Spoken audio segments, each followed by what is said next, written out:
Each housing unit commissioned by General Yoweri Museveni has 3 bedrooms, a living room, a kitchen and store, and cost government of Uganda shilling 71 million. According to President Museveni, it wouldn't have been possible to defend the country with no or little pay for the UPDF until now that the NRM government has got money to enhance their salaries to a tune of over 1 million shillings. Otherwise, we would not have been able to defend Uganda if we had to say houses first. Houses first, salaries first. You would do. There was no money. So that's what we did. And I want to thank all the officers and all the NCOs and all the militants of NRA, of UPDF, of FORNASA for accepting that strategy of Kamwe Kamu Muganda. General Museveni said the reason why former African armies failed to defend themselves is because they prioritized salaries and good life. Now, if that time we had said we must pay ourselves, because that's what the problem of Amin's army and these African armies. If they had, because when we fought with Idi Amin had an army of 20,000. We came with an army of 54,000 from Tanzania. He couldn't fight us because he had made the mistake of paying high salaries to soldiers. Each one had a car, private car. They started with building barracks. They had no weapons. The president was happy about the decision of the SFC Engineering Unit to use direct labor, which is cheap, while undertaking construction of the housing units. Save on our operations and put the money on the housing, but use labor, direct labor. He urged the SFC construction unit to continue with the good work.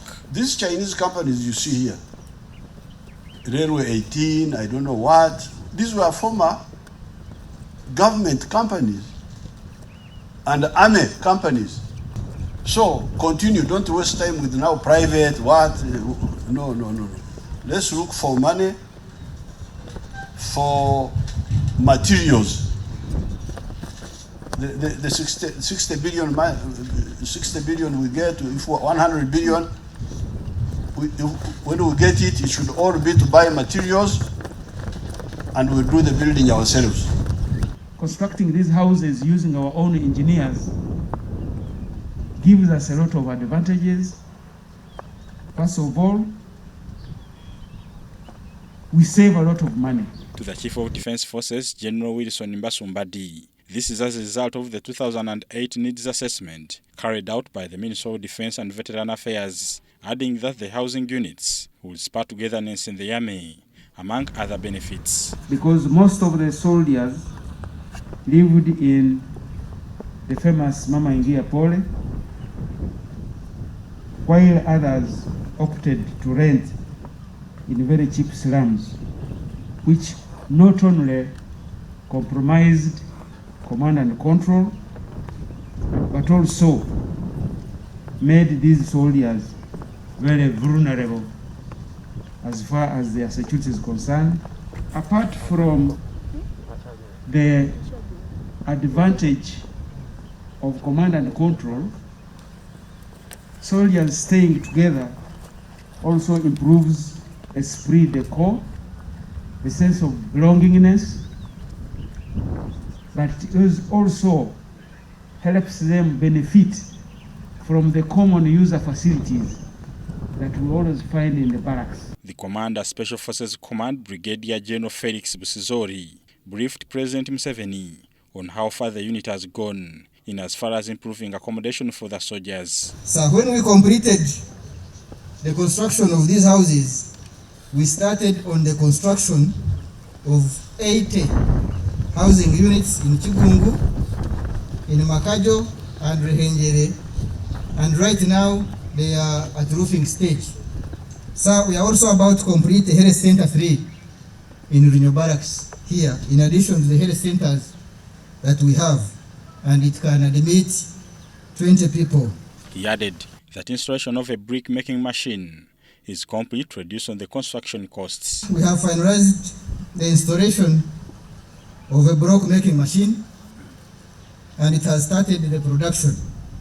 And this will significantly reduce the cost of construction. Your Excellency, sir, the machine can make 500 blocks per hour, and it's able to do hollow blocks, solid blocks, and pavers. Your Excellency, sir, we do all this using our own labor. For years since its formation, the Uganda People's Defense Forces UPDF has improvised for its soldiers who have prioritized the country's peace and security against their own welfare. Despite the poor remuneration, the UPDF remains one of the most popular institutions, attracting professionals in their ranks, mainly because of its professional training and discipline.